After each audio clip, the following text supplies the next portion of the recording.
تعبیر مولانا که وقتی سخن از شمس به میان می آمد همگان رو دعوت به خاموشی می کرد و می گفت هله خاموش که شمس الحق تبریز از این می همگان را بچشاند بچشاند بچشاند. ما امروز آمده ایم که انشاءالله از این می بچشیم و با آموزه های مولانا در عرصه هنر آشناتر بشیم. مولانا با مثنوی حماسه بزرگ بشریت رو رقم زد و به واقع خداوند برای جاودانه کردن فرهنگ ایرانی کلمات مثنوی رو بر زبان مولانا جاری کرد تا این فرهنگ دیرپا و جاودانه بماند. هرچند تا به امروز که 800 سال از زمان مولانا می‌گذرد نتوانسته ایم به ژرفای اندیشه او دسترسی پیدا بکنیم، اما با این جلسات در صددیم که فاصله خود رو با مولانا و اندیشه های او کوتاه‌تر کنیم.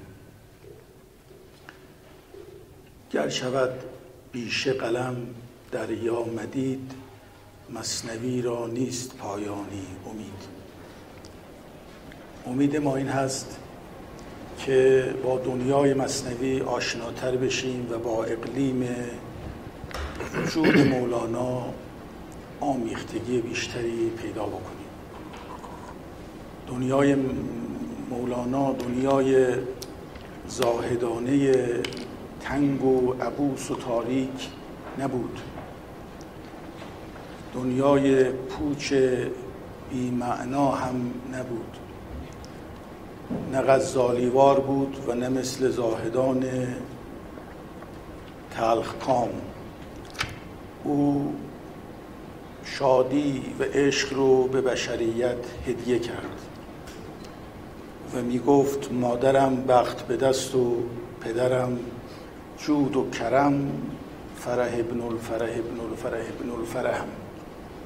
شناسنامه مولانا در این بیت گویای اندیشه اوست و ما آمده ایم که شادی رو به جامعه خود با آموزه های مولانا پیشکش کنیم و عشق رو که متاع دکان مولانا عشق بود به مردم هدیه نماییم. باغ سبز عشق کوبی منتهاست، جز غم و شادی در او بس میوه هاست. عاشقی زین هر دو عالم برتر است، جز بهار و جز خزان و بی بهار و بی خزان شاد و تر است. مولانا با این آموزه ها ما رو به مکتب خود فرا خونده و ما خوشحالیم که در این وجودستان خشک بنیاد شمس تبریزی و مولانا با مدیریت عاملی جناب آقای دکتر ایوبی و حضور فریختگان ارجمندی مثل استاد محمد علی موحد توانسته شمع محفل مولانا رو نورانی تر بکند و ما از همه شما صمیمیان شاکریم که در سرما و گرما سخن مولانا رو بر زندگی فردی و اجتماعی خود پذیرفتید، تأثیر اون رو بر زندگی خود پذیرفتید و انشاءالله همین مسیر رو همه با هم ادامه خواهیم داد. هرچند دیگرانی هم بودن در جلسات پیشین که محفل ما برای حضور اونها کوچک بود، اما امروز بعضی از اون چهره‌های همیشه آشنا در محضرشون نیستیم، ولی قطعاً در جلسات دیگر با حضور استادانی همچون دکتر فاطمی پذیرای این عزیزان خواهیم بود. چنان در کار خود غرقم که معشوقم همی گوید، کمی نزد کمی با من بیا بنشین سر آن هم نمیدارم.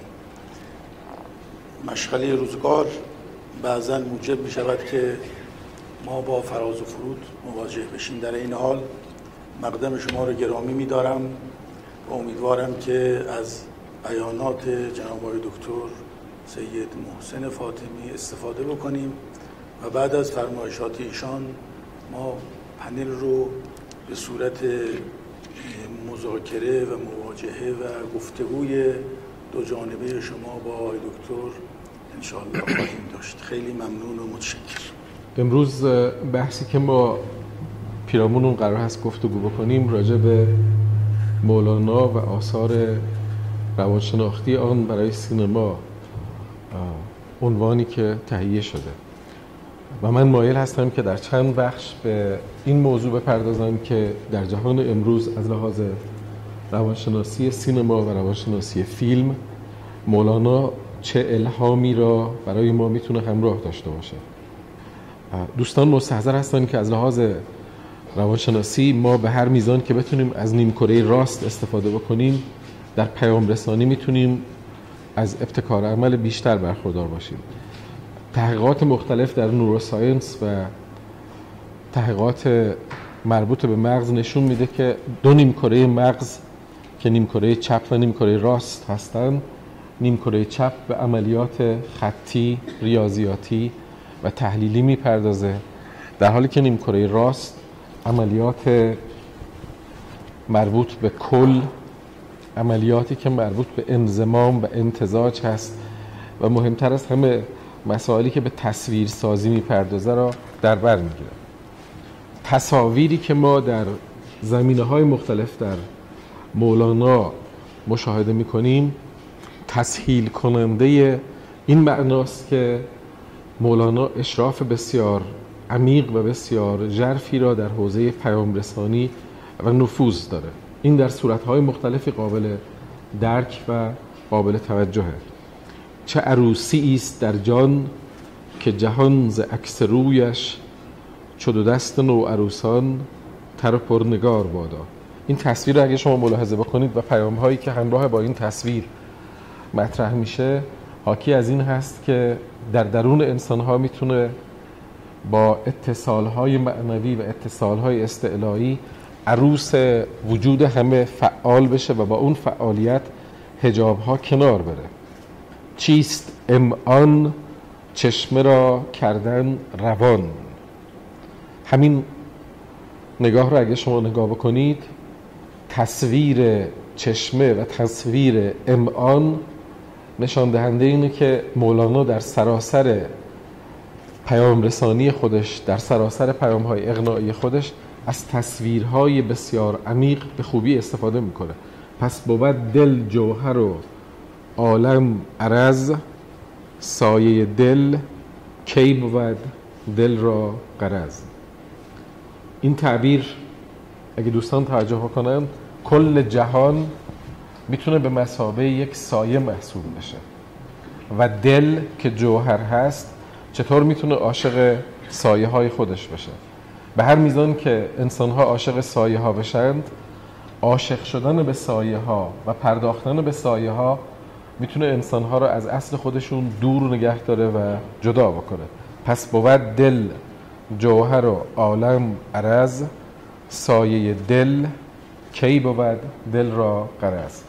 شما تو سینما اگر که ملاحظه بفرمایید مثلا فیلم همشهری کین،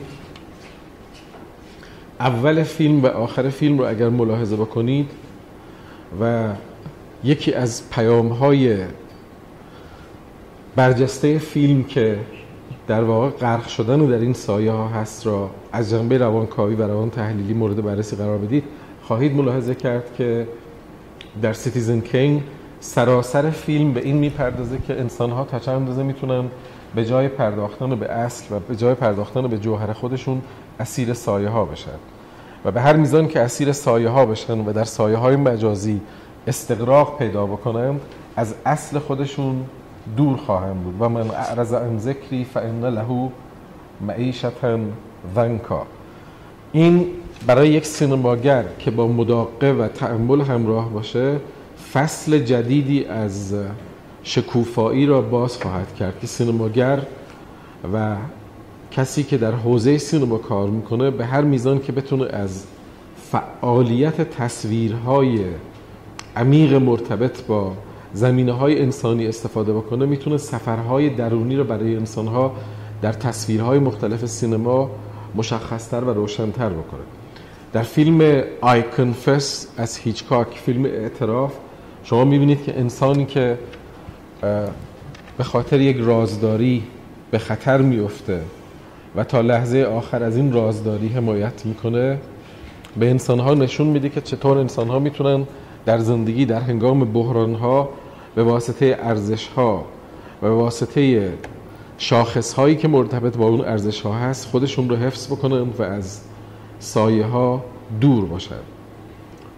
این نکته خیلی مهمیه که در نگاه مولانا که نگاه عمیق مربوط به تصویر هست کاملا خودش را نشون میده. آوازه جمالت از جان خود شنیدیم، چون باد و آب و آتش در عشق تو دویدیم.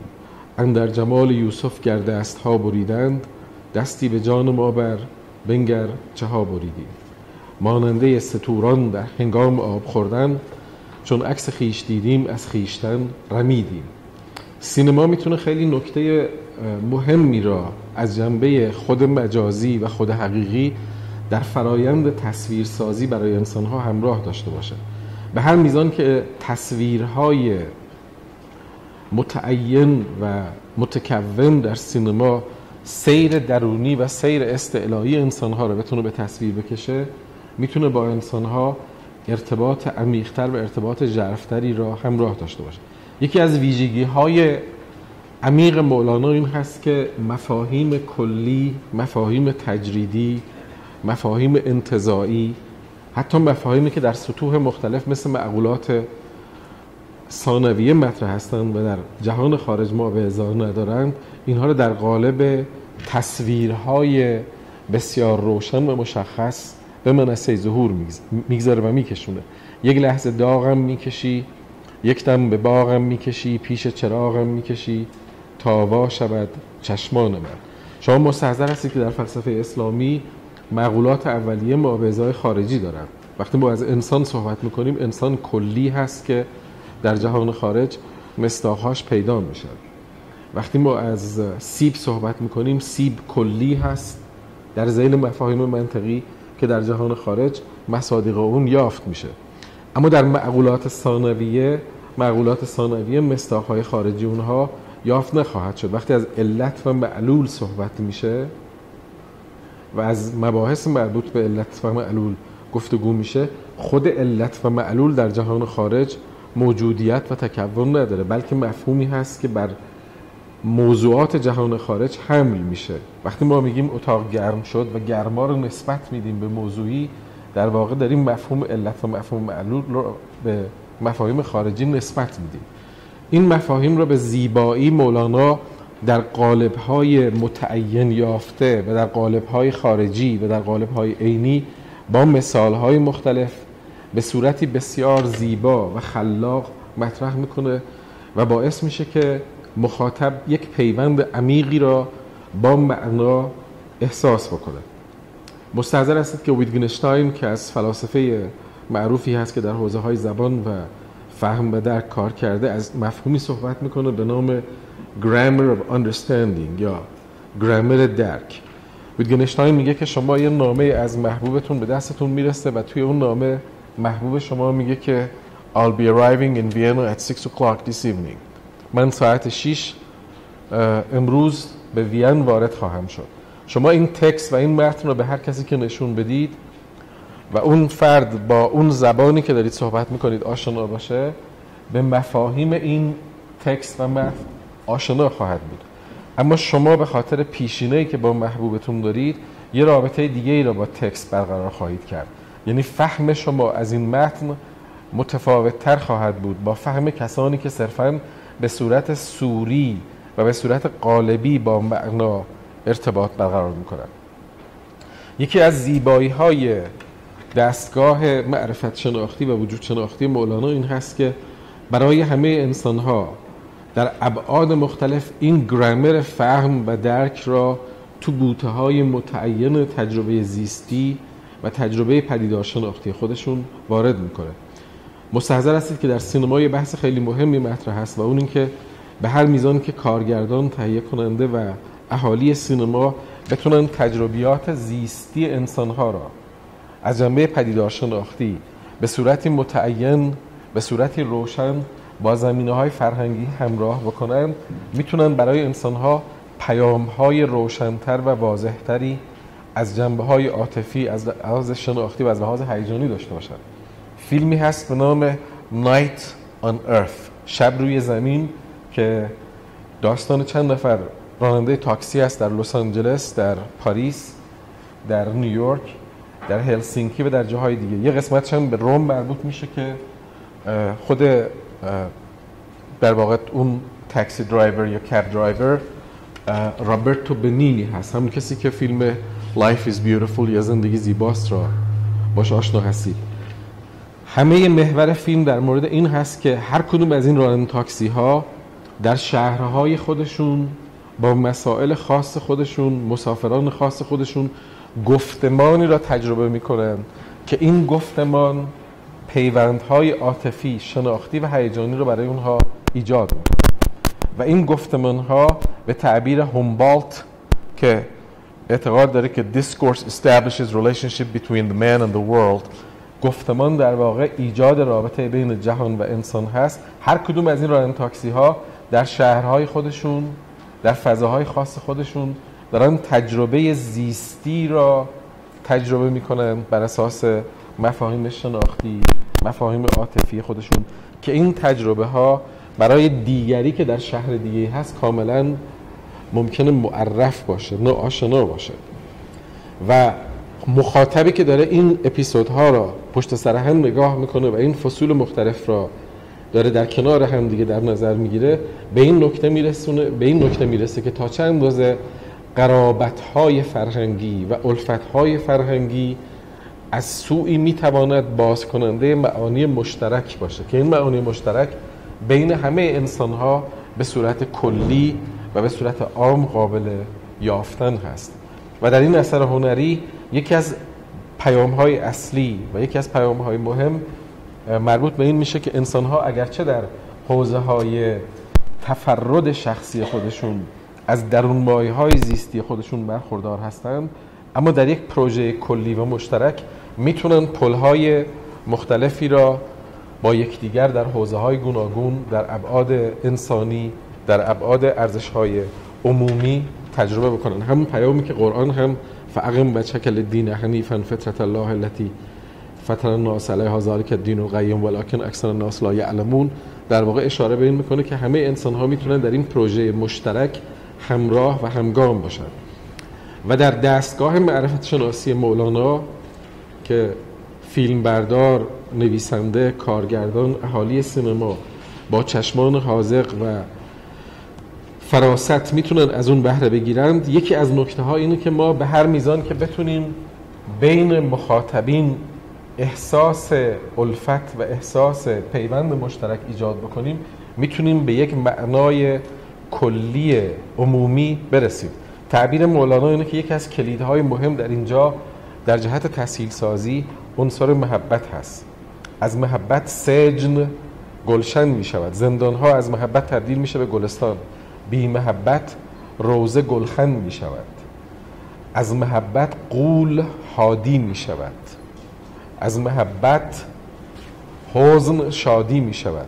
عنصر محبت به عنوان یک عامل بسیار مهم در پیوند ایجاد کردن در ارتباط با انسان‌ها میتونه یک پروژه مشترکی رو تعریف بکنه که در اون پروژه مشترک انسان‌ها علی‌رغم تفاوت‌ها، علی‌رغم اختلاف‌ها، علی‌رغم افتراق‌ها بتونن به درون مایه‌های مشترک خودشون نگاه بکنن.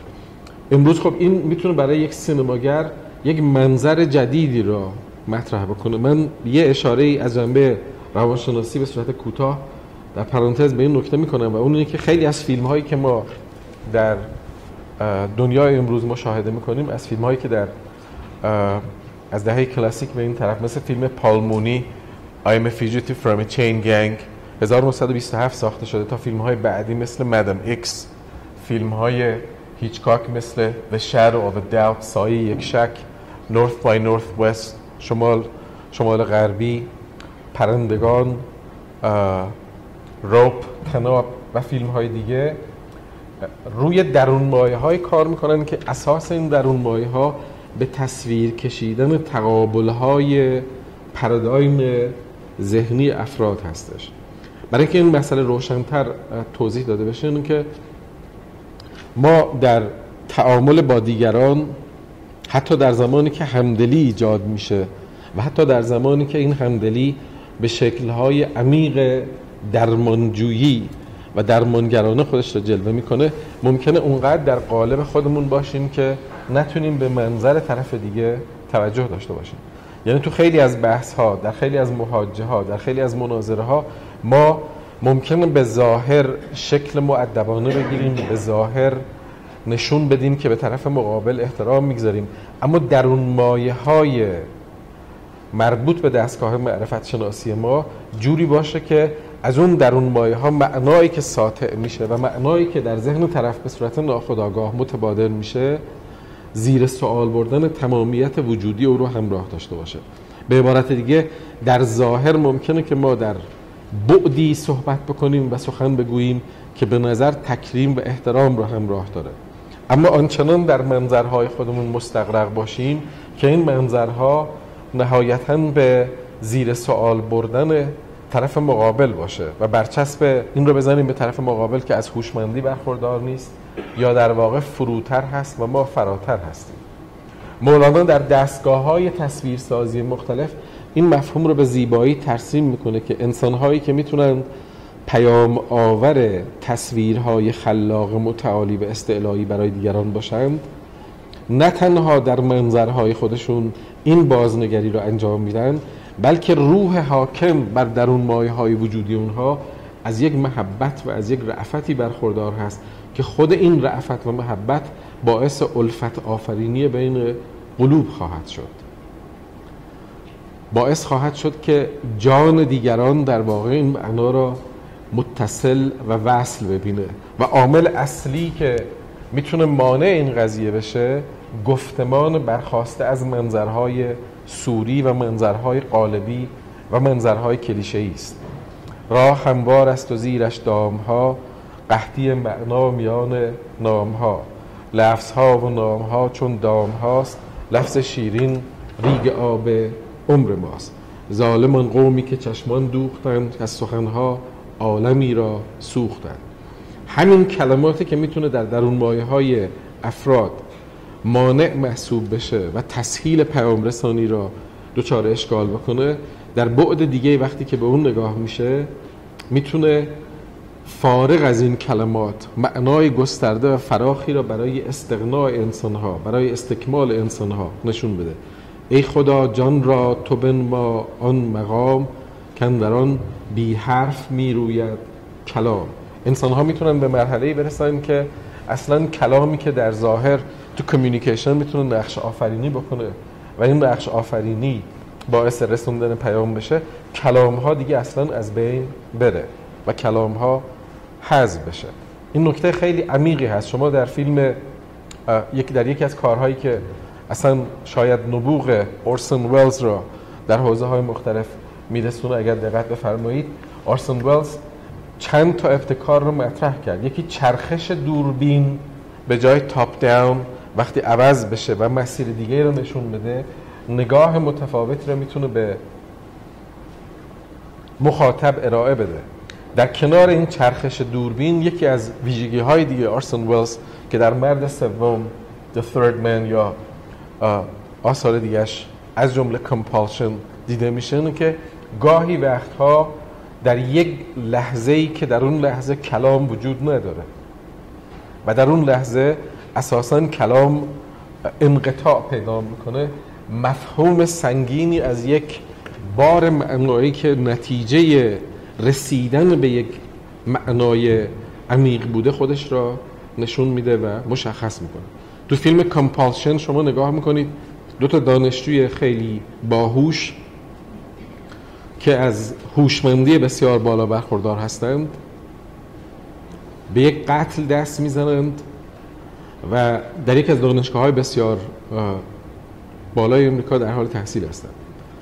وقتی که این مسئله آشکار میشه و رد پای اینها در این موضوع پیدا میشه، دستگیرشون میکنن.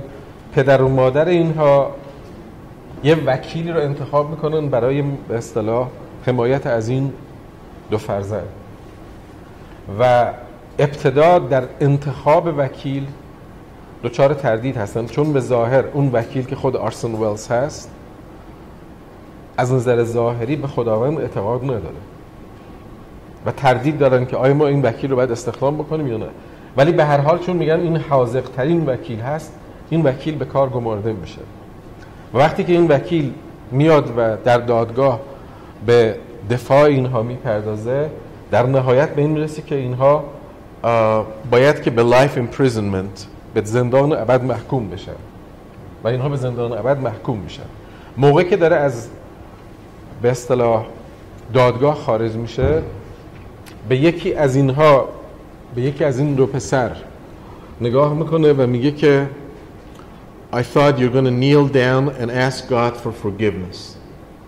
فکر کردم که زانو میزنی از خداوند طلب مغفرت میکنی و عذرخواهی میکنی، آمرزش رو میطلبی. اون پسر که یکی از قاتلان هست با لحن پرکنایه‌ای برمیگرده میگه که تو از خدا حرف میزنی، چون تصورش بر اساس طرحواره ذهنی داده شده این بوده که این اصلا این وکیل ایتیست هست و به خداوند اعتقادی نداره. که آرسن ولز در جواب میگه که questioning God for a long lifetime does not necessarily suggest that you don't believe in God. پرسش از وجود خداوند در طول سالها معناش این نیست که خدا رو قبول نداری. بعد از این مکالمه اون یکی از همینها میگه but I don't believe in God. ولی من به خدا اعتقاد ندارم. اونجاست که این جمله آخر در فیلم هست، میگه که بعد از اینکه میگه من به خدا اعتقاد ندارم، آرسن ولز که نقش همون وکیل رو در واقع ایفا میکنه به این میپردازه که میگه که in the years to come when you're in prison you might reflect on the fact that if it was not God who put those glasses on then who was it. تو سالهایی که در زندان نشستی ممکنه در تأملات خودت به این نکته برسی که اگر خدا نبود که اون عینک ها رو گذاشته بود، پس چه کسی بود که اون عینک ها رو در اونجا قرار داد. این اشاره میکنه به یه نکته‌ای که در واقع اصل آشکار شدن این قتل برمیگرده به عینکی که یکی از اینها در اون صحنه موضوع در واقع قتل جا میگذاره و فیلم با همین جمله و رسیدن به این معنا تمام میشه. رسیدن به معنا، تصویرسازی که مولانا مطرح میکنه ای خدا جان را تو بنما آن مقام. انسان میتونه به مقام برسه که در آن بی حرف میروید کلام، که اصلا کلام دیگه در اونجا خودش را نشون نمیده. یه بحثی در روانکاوی مطرح میشه که کسی مثل ژاک لاکان که اصلا به خداوند هم اعتقاد نداره نکته جالبی رو در ارتباط با سکوت در مقابل کلام مطرح میکنه و یکی از بحث‌های مهم لاکان این هست که وقتی ما از سکوت صحبت میکنیم در واقع در مقابلش زبان هست و زبان از جنبه روانکاوی و روانشناختی یکی از کارکردهای مهمش بیان نیازها، بیان خواسته ها، بیان احتیاج ها و بیان ضرورت هاست. در لحظه ها یا در زمان هایی که آکنده از اشباع، آکنده از آرامش، آکنده از رضایت باشیم، زبان در اونجا it ceases to operate، اصلا از حرکت باز میسته. یعنی وقتی قرار بشه که کسی سراپا کمال، سراپا ابتهاج، سراپا شدن و سراپا سیرورت و سراپا رسیدن بشه و لحظه ها فقط لحظه های تجربه کمال و اشباع باشن، در اونجا اصلا زبان دیگه کارکردی نخواهد داشت. زبان زمانی به حرکت میاد و زبان زمانی خودش رو نشون میده که در اونجا کاستی ها وجود داره. ما برای بیان کاستی ها، برای ابراز کاستی ها، برای ابراز رسیدن به آنچه که میخواهیم از زبان استفاده میکنیم. و لاکان در اونجا از این بحث میکنه که کودک به مجردی که از آغوش مادر جدا میشه و از اون مرحله خارج میشه، دیگه زبان در اونجا شروع به عملیات و شروع به فعالیت میکنه. از این جهت از لحاظ لاکان همه انسان ها عقده بازگشتن به آغوش مادر را به صورت ناخودآگاه تجربه میکنن، ولی دیگه امکان نداره که برگردن. اما همه اینها باز برمیگرده به این که با این بازگشت به آغوش مادرها، تجربه که اتفاق میفته تجربه رسیدن به اصل هست، تجربه بازگشت به دوره‌ای هست که در آن دوره satiation و saturation، consummation و completion، کمال، اشباع، رضایت کامل وجود داره و در اونجا زبان اصلا از حرکت باز میسته. در اونجا زبان اصلا معنایی نداره. وقتی کودک کاملا در آغوش مادر اشباع کامل را درک میکنه و در اون اشباع کامل به همه آنچه میخواهد میرسد، زبان اصلا معنا و مفهومی نداره. زبان زمانی آغاز میشه که کاستی ها، نداشتن ها خودش رو نشون میده و با این نداشتن ها و کاستی هاست که زبان خودش را به منصه ظهور میرسونه. هر کسی کو دور ماند از اصل خیش، باز جوید روزگار وصل خیش.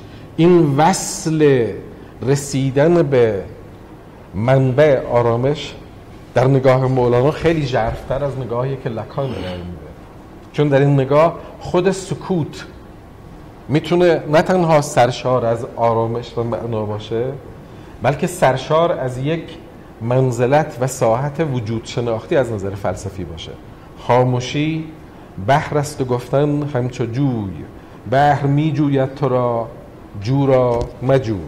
از اشارتهای دریا سر متاب، ختم کن الله اعلم بالصواب. امام رضا علیه السلام میفرمایند که سکوت دربی از دربهای حکمته. یعنی نه تنها بر لاکان پیشه میگیره مولانا سکوت را از جنبه منزلت وجود شناختی و از لحاظ ساحت وجود شناختی در مرتبه استعلایی معنا میکنه که در این مرتبه نه تنها انفعال وجود نداره بلکه پویایی کامل وجود داره.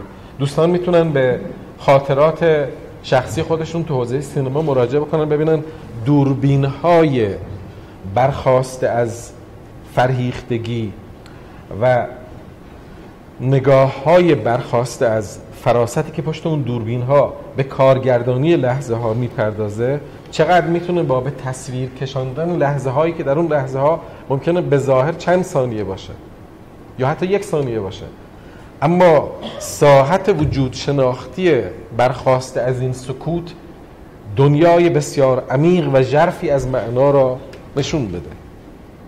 در صف معراجیان گر ایستی، چون براقت پرگشاید نیستی.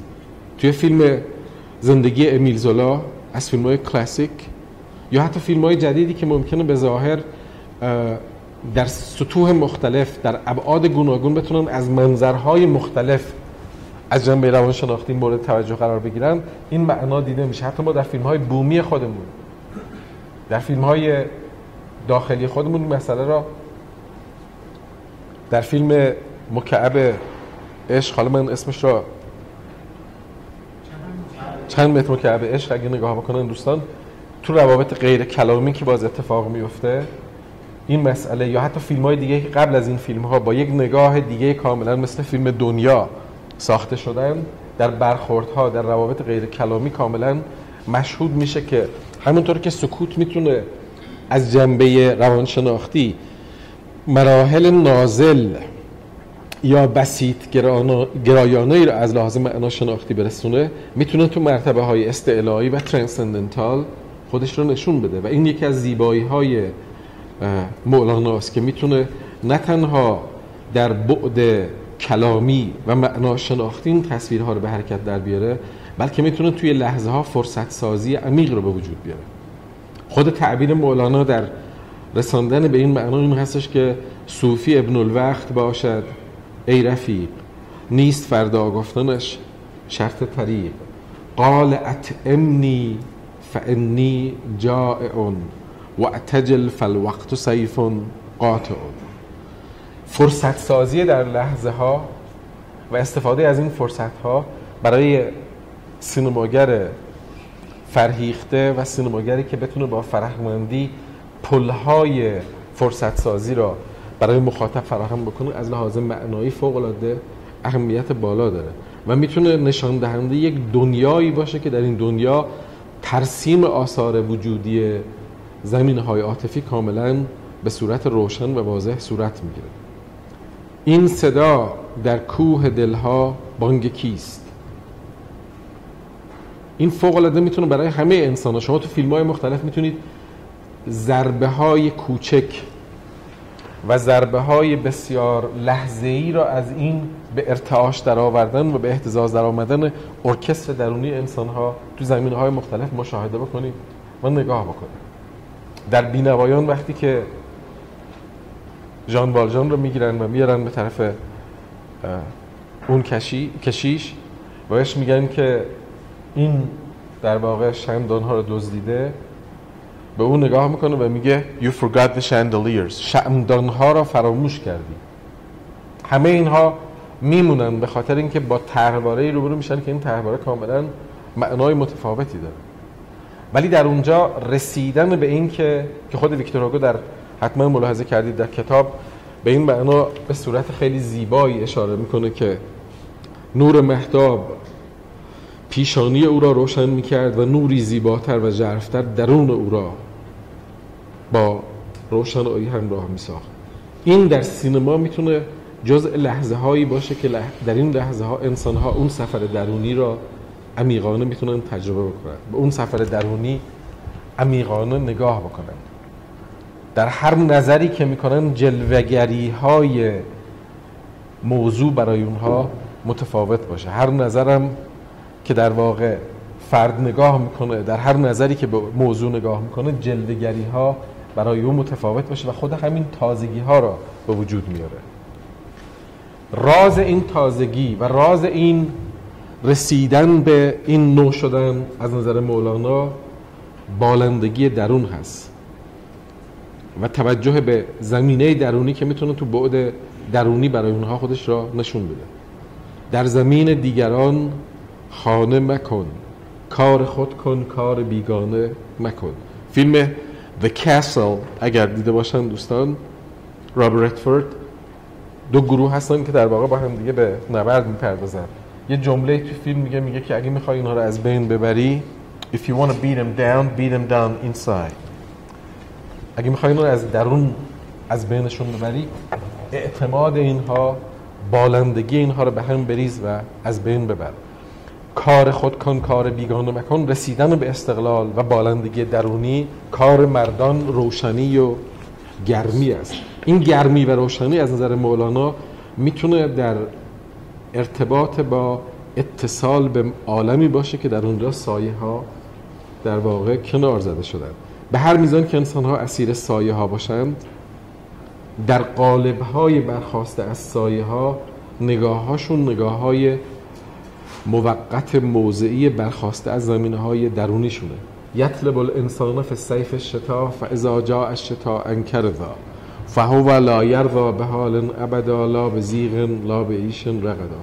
مولانا میگه که انسان ها وقتی که در این منظرهای مستغرق در تفردهای جزئی هستن، زمستان که هست به خیال تابستان هستن، تابستان که هست به خیال زمستان هستن، غرق در حزنها و ویژگی های برخاسته از تفردهای جزئیشون هستن. به این جهت نمیتونن خارج از اون حوزه پرتیکولر خودشون، به قول کیرکگارد، خارج از حوزه تفرد جزئی خودشون نگاه عمیق‌تری داشته باشن. در محتویت زیبایی برخاسته از انتظار دردهای انسانها را دردهای جهانی خواهد کرد و در دردهای جهانی انسانها به فهمی فراتر از بوته‌های مرتبط با تفرد شخصی خواهند پرداخت. بنابراین خارج از حوزه‌های مستغرق از تفرد جزئی، از زمینه‌های جزئی پرش خواهند داشت. دردهاشون، ارزشهاشون، خواستهاشون فراتر از خانه‌ها، محله‌ها، مکانها و تعین‌های برخاسته از دیده‌های شخصی هست. به همین جهت سعه صدر و حضور بیشتری را هم تجربه خواهند کرد. هر نظرم که بگذرد جلوه رویش از نظر، بار دیگر نکوترش بینم از آن چه دیده ام. چیست نشان آن که هست جهانی دیگر؟ نو شدن لحظه ها، رفتن این کهنه هاست. روز نو و شام نو، باغ نو و دام نو، هر نفس اندیشه نو، نو خوشی و نو غناست. نوز کجا میرسد؟ کهنه کجا میرود؟ گرنه برای نظر عالم بی منتهاست. عالم چون آب جوست بسته نماند، ولی میرود و میرسد. نوع این از کجاست؟ در واقع نگاه سینما با کل یوم هو فی شأن اگه نگاه بکنیم، نگاهی هستش که پویایی و تازگی رو نه تنها در سوژه، در ژانر، در تولید سکانس ها، در فرایند تکنیک ها همراه خواهد داشت، بلکه نو شدن را در لحظه های توالی و تسلسل خود فیلم همراه خواهد داشت. کسانی مثل آرثور برگر که در حوزه های روانشناسی سینما کار کردن، دو نکته رو مطرح میکنن که ما در فیلم اساساً از دو چیدمان میتونیم برخوردار باشیم. یکی چیدمان مربوط به تحلیل پارادایمی یا پارادیگماتیک انالیسیس، یکی چیدمان و تحلیل زنجیره‌ای یا سینتگماتیک انالیسیس. یعنی در هر فیلمی، در هر اثر سینمایی ما میتونیم در واقع تقابل پارادایم ها را، چه پارادایم های کلان مثل زیبایی در مقابل عدم زیبایی، ثروت در مقابل فقر، یا قدرت در مقابل فقدان قدرت، و یا در زمینه‌های خرد مثل نگاه‌های عاطفی برخاسته از یک موضوع در مقابل نگاه‌های عاطفی موضوع دیگه، که مثلا تو کارهای هیچکاک کاملا این میتونه در سسپانسیون و در ساسپنس نقش خودش را به صورت ویژه‌ای به اصطلاح نشون بده، چه در فیلم‌هایی که مثل طناب هست یا فیلم‌های دیگه که مثل پرندگان باز میتونه خودش را بازتر بکنه. از سوی دیگه ما در هر فیلم، در هر اثر سینمایی چیدمان مربوط به تحلیل زنجیره‌ای رو نگاه میکنیم، یعنی توالی آمدن صحنه‌ها و رویدادها، چه رویدادها و صحنه‌هایی که این گمان رو در مخاطب ایجاد میکنن که این رویدادها نقش علی در رویدادهای دیگه دارن، چه رویدادهایی که نقش علی ندارن، نقش علت معده دارن، ولی در این چیدمان ما به این میرسیم که اینها میتوانند در ایجاد و در زمینه سازی اون فضا برای مخاطب نقش داشته باشند. مثلا در فیلم گلنگری گلن راس، آلپاچینو، کوین اسپیسی و جک لمن شما میبینید که به عنوان 3 تا آدمی که در حوزه ریل استیت کار میکنند و در معاملات ملکی هستند، تا پاسی از شب بیدار هستند، به این ور اون ور زنگ میزنن برای اینکه بتونن معاملات خودشون را در واقع جفت و جور بکنن. تو این صحنه هاست که هر کدومشون هم به دروغ وانمود میکنن که I just got back from Florida. حالا 11 سال در نیویورک زندگی میکنن و اصلا نیویورک خارج نشدن، ولی به دنبال این هستن که هر جوری شده این معامله رو به اصطلاح جوش بدن و افرادی رو پیدا بکنن که این خونه ها رو بخرن. وقت تو این صحنه ها و در این گفتگوها، در یه صحنه هست که کوین اسپیسی برمیگرده به جک لمن میگه که این ساعتی که من دارم از اون ابو طیاره‌ای که the lemon you're driving، از اون ابو طیاره‌ای که تو سوارش هستی خیلی ارزشمندتر هستش. و در واقع فیلم نقد تفکر برخاسته از اصالت سود و مادیگری و یوتیلیتریان را از سوی و غرق شدن آدم‌ها در تفردهای برخاسته از زمینه‌های عاطفی از سوی دیگه نشون میده که به دنبال اون زنجیره دیگه از نظر مکالمه و از لحاظ گفتمان اتفاق میفته. یکی از زیبایی‌هایی که در تصویرسازی دستگاه مولانا هست اینه که کارگردان، تهیه کننده و سینماگری که با نگاه ملهم از این دستگاه از لحاظ مولانا بتونه به ژانر نه تنها جدید بپردازه، بلکه بتونه این چیدمان و این زنجیره چیدمان ها را دگرگون بکنه، میتونه فضاسازی جدیدی را برای انسان ها همراه داشته باشه. چون یکی از زیبایی های دستگاه مولانا پشت پا زدن به طرحواره های تثبیت شده برخاسته از ذهنیت های قبلی است که این آغازش با دیدار با شمس اتفاق میفته. سجاده نشین با وقاری بودم، بازیچه کوی کودکانم کردی. اسکیمه های ما، طرحواره های ما بر اساس معرف های قبلی به ما این تجویز رو میکنه که در فیلم برداری، در نگاه، در سینما فقط از این زاویه یا زاویه های مشابه باید عبور کرد و شکستن این را مولانا عمیقانه در ابعاد مختلف همراه میکنه که شکستن به شیشه هایی که ما از این شیشه ها داریم نگاه میکنیم راز فراتر رفتن و پرش از این معرف هاست. شکستن معرف هایی که این معرف ها به ما دیکته کننده و تجویز کننده نگاه های خاص در سینما در حوزه های گوناگون هستن. شما اگر به فیلم های مختلفی که حالا از جنبه فرهنگی روی این بررسی شده تو حوزه روانشناسی سینما در آلمان، در جاهای دیگه، در اروپا و فیلم هایی که در امریکا ساخته شده نگاه بکنید، به خوبی خواهید یافت که یکی از مهمترین ویژگی های تمایز این فیلم ها تو به هم ریختن این چیدمان های برخواسته از تثبیت شده های درونی است و در اینجا مولانا نگاه بسیار عمیقی را در حوزه های گوناگون میتونه مطرح بکنه. اتصال با نگاه تازه میتونه این فضا را به وجود بیاره و ایجاد کنه. گذشتن از تثبیت شده ها،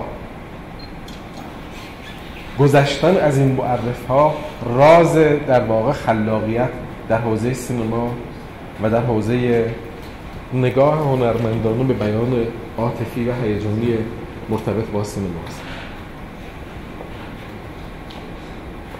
نکته دیگه که من در پایان عرض می‌کنم و دوستان اگر سوالاتی هست و مباحثی هست خوشحال خواهم شد که به اونها هم بپردازیم اینه که در این فرایند خلاق و همراه با ابتکار و نوآوری نگاه مولانا یک نگاهی است که هم به بعد درونی و هم به بعد برونی با یک سفر آفاق و انفس همراه هست. یعنی میرسه به این که ما به هر میزان که در حوزه دیالکتیکی درون مخاطب رو درگیر بکنیم، آثار این درگیری بهبود و بهجت و زمینه‌های آرامش محوری رو در بیرون خواهد گذاشت. اینطور نیست که اینها از هم دیگه جدا و منقطع باشن و مرتبط بودن اینها با هم دیگه میتونه در یک فرایند تعاملی و در یک فرایند دیالکتیکی آثار مثبتی رو در حوزه‌های روانشناختی و در حوزه‌های عاطفی ایجاد بکنه و همراه داشته باشه. از حوصله دوستان و توجه و شکیباییشون تشکر میکنم. امیدوار هستم که بتونیم با نگاه پویا به دستگاه وجود شناختی و معرفت شناختی مولانا نگاه‌های جدید، نگاه‌های خلاق، نگاه‌های مبتکرانه در حوزه سینما، در حوزه هنر و اساساً نگاه کردن به دستگاه سینما و رسیدن به یک خلاقیت در حوزه فهم هنر و هنر فهمیدن که با هم دیگه متفاوت هستن. یک فهم هنر هست، یکی هنر فهم که تو این زمینه هم مولانا خیلی بحث‌های عمیقی رو مطرح میکنه. با توجه به پارادایم‌های جدید به این موضوع بتونیم برسیم و توجه داشته باشیم.